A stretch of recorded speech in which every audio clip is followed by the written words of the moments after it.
Saludos amigos y amigas y bienvenidos a una nueva edición de Utopística, el programa en red de la Biblioteca Jesús T. Piñero de la Universidad del Este. Le habla Jaime Parch, historiador de la Biblioteca Piñero, y me acompaña hoy el compañero y profesor Manuel Almeida, también uno de nuestros panelistas. Hoy también tenemos un invitado muy especial, Adriana González, que es miembro del Club Sierra de Puerto Rico y también parte del Comité Timón del Corredor Ecológico del Noreste. Sí. Bienvenida, Adriana. Gracias por invitarme.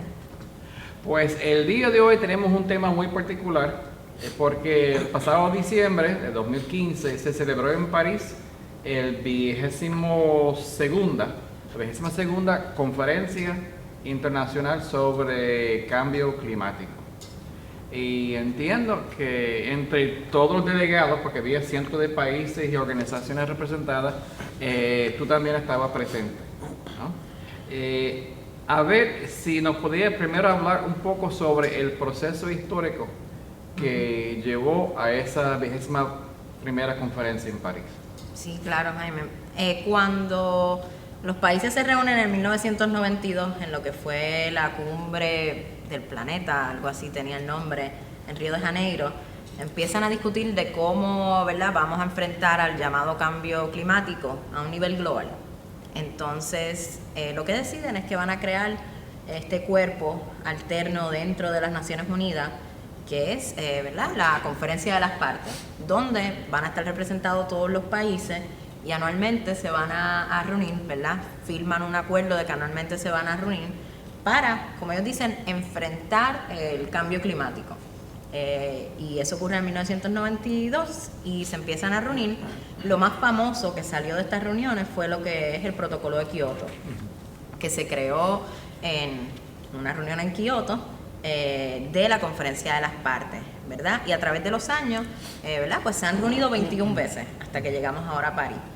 Lo más que hemos escuchado es Kioto, cuando se reunieron en Copenhague, que se esperaba que firmaran un acuerdo, pero no lo realizaron. Así que históricamente, ¿verdad?, todos los años los 196 países se han reunido para hablar del cambio climático. Se han firmado ciertos acuerdos entendidos entre los países, pero realmente nunca, ¿verdad?, se había puesto tal vez tanto énfasis en que se quería crear algo hasta ahora en París. Una pregunta, Adriana, por eso de clarificación conceptual, para estas discusiones no sean un vacío. Y sabemos que aunque nosotros pues, compartimos y utilizamos los conceptos o la expresión de cambio climático, sabemos que políticamente para algunos grupos es un concepto espinoso, al punto de que hay algunos grupos que niegan que exista tal cosa, o siempre está un poco una especie de debate de cómo se define. Para efectos de esta conferencia, ¿había una especie de definición consensuada o entendido común sobre lo que implica el cambio climático? Sí y no. En términos, ¿verdad?, de las cosas escritas, siempre se ponen muchas cosas técnicas, se habla del calentamiento, de la temperatura global a causa de lo que son los gases de invernadero producidos por lo que es el CO2, lo que es las emisiones de gases por combustibles fósiles, que es, por decirlo así, la clásica, la que hemos escuchado a través de los años. Y cuando, ¿verdad?, los países hablan de cambio climático, hablan de eso muchas veces. Y en esas reuniones se enfatiza mucho la parte técnica de lo que son las emisiones, ¿verdad?, de que las emisiones de los combustibles fósiles se están, ¿verdad?, saliendo a la atmósfera y están calentando nuestra atmósfera, causando el cambio climático.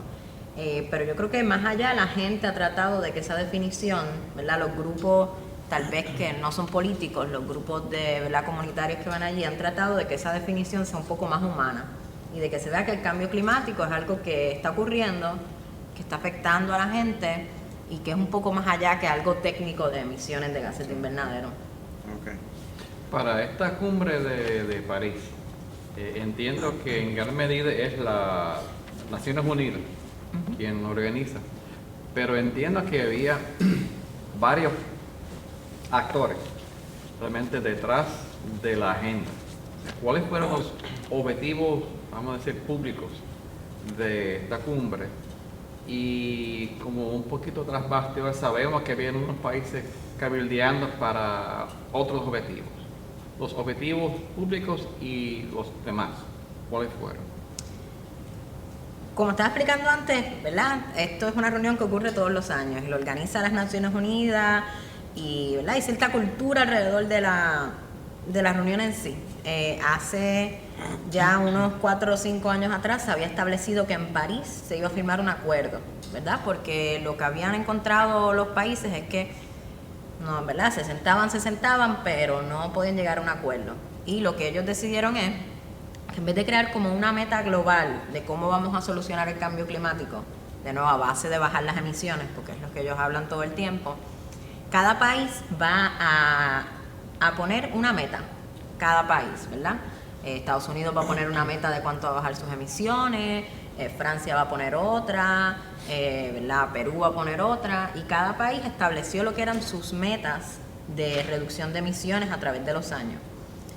Así que cuando llegamos a lo que es la conferencia de París, ya teníamos en la mesa, por decirlo así, muchas de estas metas ya establecidas. Y llegamos a París sabiendo de que el resultado no iba a ser tal vez como esperábamos, porque se esperaban metas más ambiciosas, habían países que tal vez esperábamos un poco más de ellos, como lo que son los países del Medio Oriente, que sabemos que aportan más a lo que es el cambio climático por su producción de petróleo y eso, y sus metas tal vez estaban bajitas. Así que, ¿verdad?, antes de llegar allí ya sabíamos un poco que lo que iba a pasar no era lo que esperábamos. Y más allá, tal vez un poco tras bastidores, lo que, ¿verdad?, la gente estaba bien emocionada era de llegar allí y poder entonces atacar esas metas específicas. Que tal vez años anteriores llegábamos a estas reuniones del cambio climático un poco esperando a ver qué pasaba, ya allí sabíamos que no iba a ser tan bueno. De hecho, quizás la pregunta que te voy a hacer ahora es un poco redundante porque ya estabas apuntando hacia ella en tu respuesta, pero de entrada pues vale la pena decir que ¿verdad?, esto es como parte de la gestión o de una gestión más amplia de las Naciones Unidas.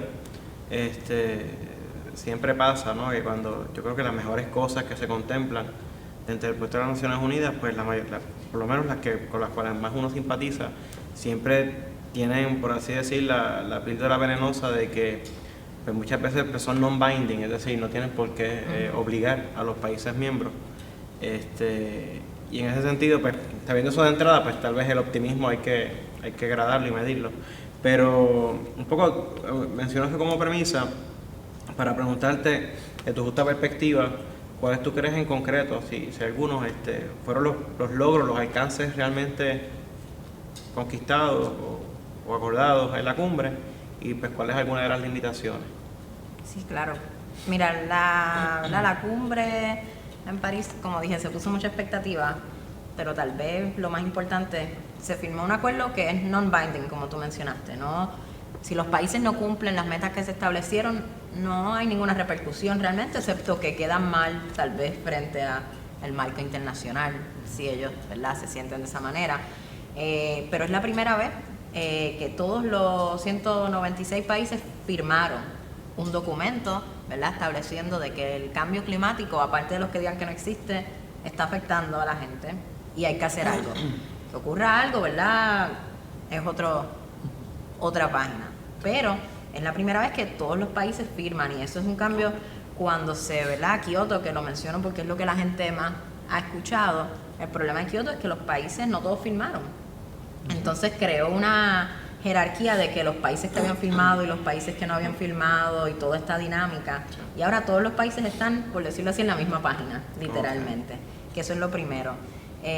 Lo segundo es un poco el lenguaje que se incluye dentro del texto, aunque no es tan ambicioso como quisiéramos, sí tiene mención de que, ¿verdad?, el cambio climático es algo que tiene que tratarse como un caso de, ¿verdad?, de justicia social, de que afecta a la gente, que es un lenguaje un poco más acercado a lo que queríamos estar escuchando de los líderes. Aparte de eso, en las cosas técnicas, los países también acordaron de dar dinero, ¿verdad? Se creó hace unos años lo que es el Fondo Monetario Verde, por decirlo así, que es como un banco internacional, que eso tiene también otras 3 horas de que podemos discutirlo. Pero era una discusión que se había tenido de que, ¿verdad?, hay ciertos países, tal vez como Estados Unidos, que dicen, pues vámonos verdes, vamos a poner paneles solares y yo tengo los chavos y los pongo. Pero ¿cómo tú vas a forzar países tal vez que no tengan esos recursos a bajar sus emisiones, ¿verdad? Y la idea de ese fondo se supone que sea eso, de que países que están ahora obligados a bajar sus emisiones por firmar esto, tengan un recurso para ponerle energía verde, infraestructura verde, etcétera. Y hace muchos años, ¿verdad?, que se habla de este fondo, no tenía dinero. Nadie había dicho cómo se iba a sacar el dinero y muchos países ya han dicho que van a, ¿verdad?, poner el dinero. De cómo se va a manejar también es otra página. Algo bien importante también que se batalló mucho allí es lo que ellos llamaban, y que de nuevo no se logró tanto en el texto, pero lo que sí se logró es que se discutiera, y que por decirlo así se menciona en el texto, lo que ellos llaman en inglés loss and damage, o daño, ¿verdad? De nuevo, hablamos del cambio climático como algo metafórico así, ¿verdad?, de las emisiones, pero hay gente que está siendo afectada, y cómo ayudamos a esa gente que hoy en día, por ejemplo, en las islas del Pacífico está siendo afectada. Y no hay una solución que ellos pusieron en el documento, pero de que, ¿verdad?, por lo menos saben qué está pasando. Y ahora entonces lo que tenemos es que movernos a buscar las soluciones, ¿verdad?, más proactivas, tal vez fuera de ese foro de las Naciones Unidas. Y dijiste que todos los países firmaron. Me trae la siguiente pregunta. O sea, ustedes estaban allí, pero no hubo otra cosa como una delegación representando a Puerto Rico. Puerto Rico estaba representando vía los Estados Unidos. ¿Estaba representado de alguna forma vía Estados Unidos? Sí, o no representado, porque ellos realmente no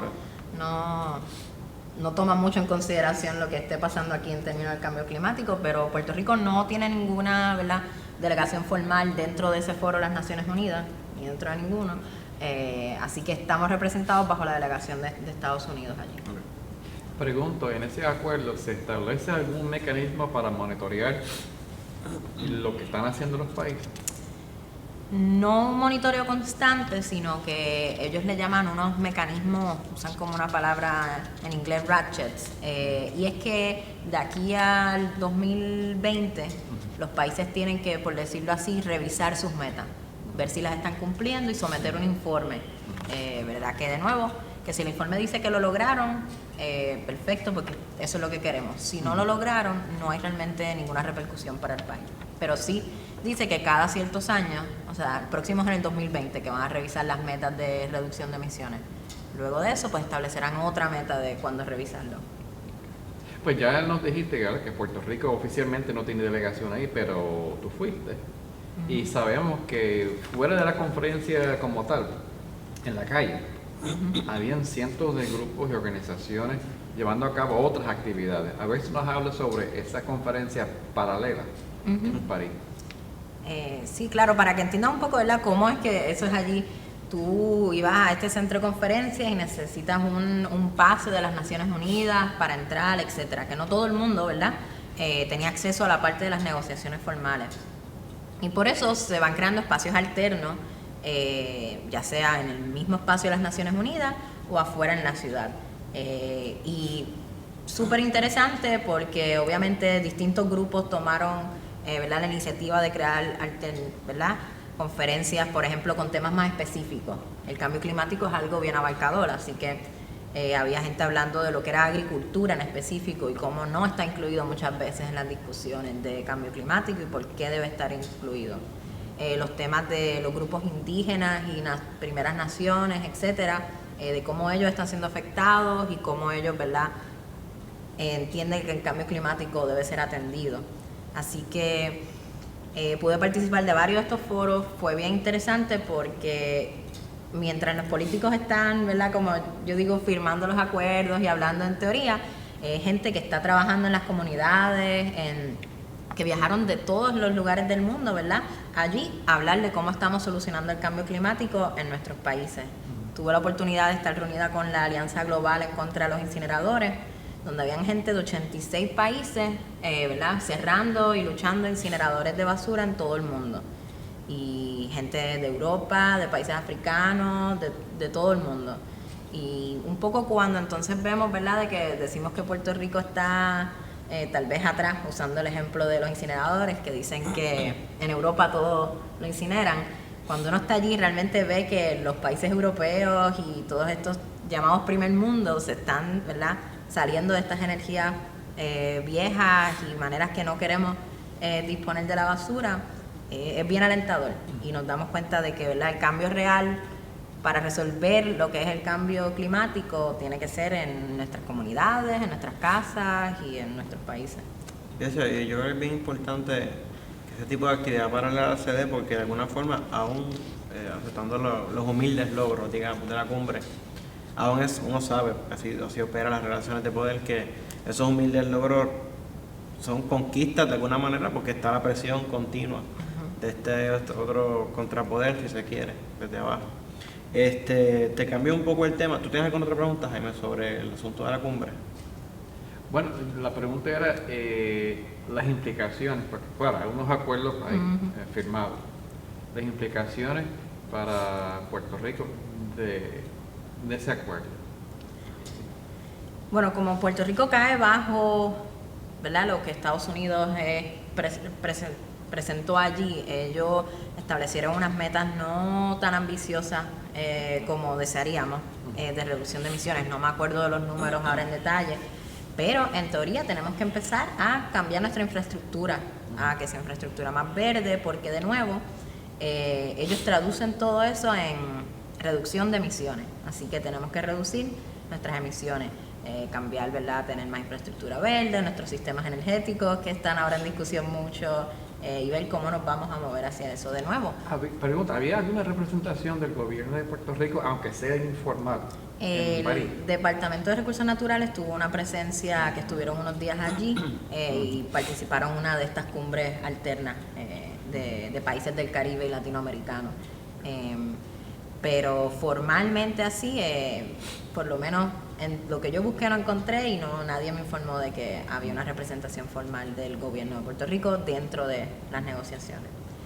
Así que realmente si Estados Unidos no se mueve, a nosotros no nos tiene ninguna implicación práctica el acuerdo, excepto lo que podamos crear, ¿verdad?, a través de el movimiento popular de que queremos enfrentar el cambio climático.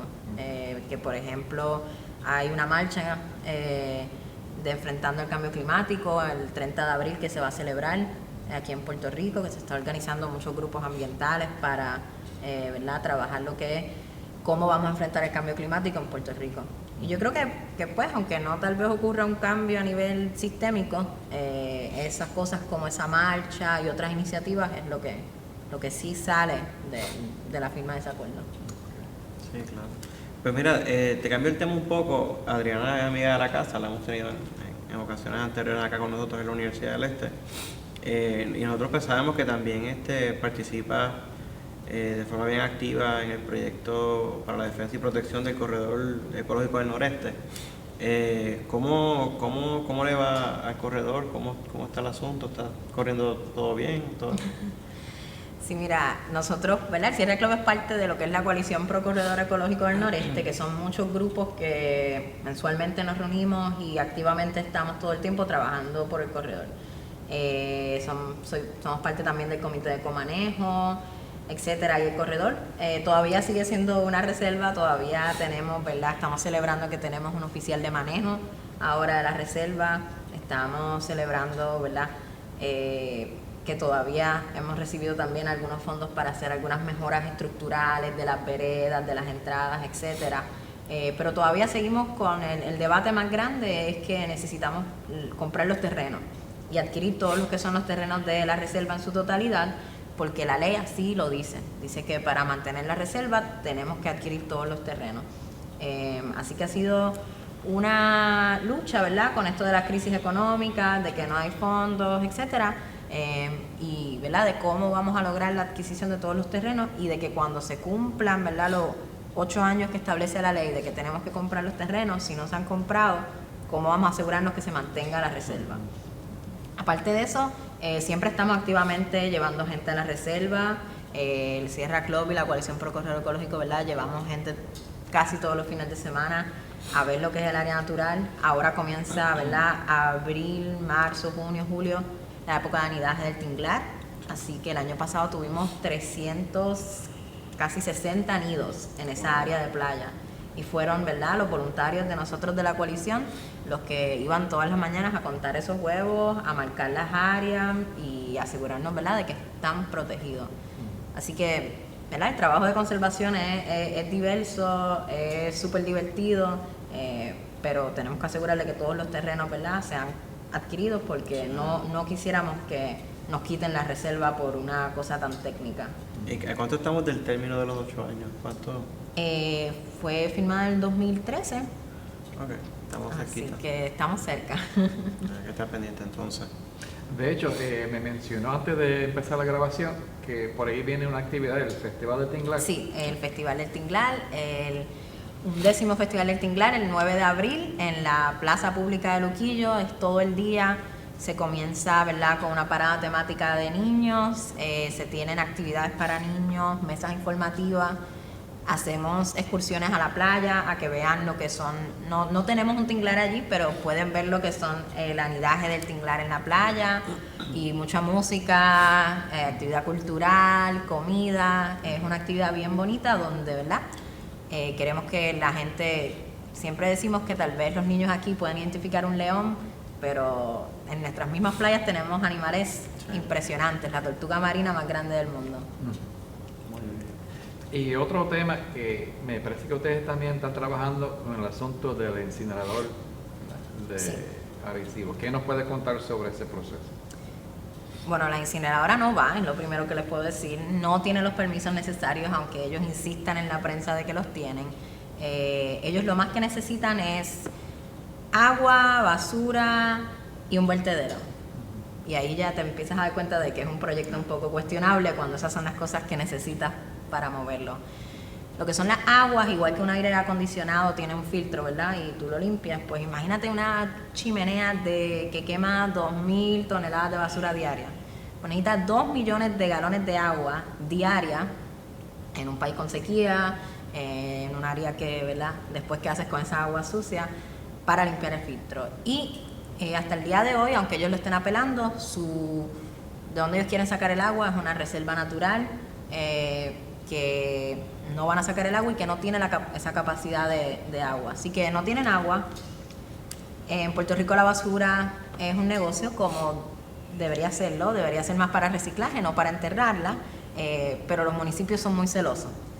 Ellos quieren obligar a los municipios a llevar la basura al incinerador, pero eso les va a salir no costo efectivo a los municipios, y ya la Federación y la Asociación de Alcaldes se están moviendo para, ¿verdad?, asegurarle que no se firme ningún contrato y de que no los puedan obligar a llevar la basura. Así que no tienen con qué limpiarlo, no tienen con qué prender la máquina, por decirlo así, porque eso es un monstruo que tienes que alimentar todos los días. Y, ¿verdad?, lo peor de todo es que no resuelve nuestro problema de basura, porque cuando tú quemas 2.000 toneladas de basura diaria, creas 400 toneladas de ceniza diarias que tienes que transportar, que tienes que enterrar. Y necesitan un vertedero que, ¿verdad?, tenga ciertos requerimientos que hasta ahora ellos no tienen ningún acuerdo con ningún vertedero. Y ya aquí las cenizas de la carbonera de Guayama han sido un problema, así que, ¿verdad?, yo siempre lo explico con esas 3 cosas básicas. No tienen nada de eso y no tienen los permisos, y en Arecibo ni en Puerto Rico va. Muy bien, muy bien. Bueno, agradecemos a Adriana de nuevo sus visitas acá, y pues espero que se repita, a ver cómo sigue este proceso. Y agradecemos primero a Manuel. Gracias. Y a nuestro público, y lo esperamos en la próxima edición de Utopística. Que estén bien.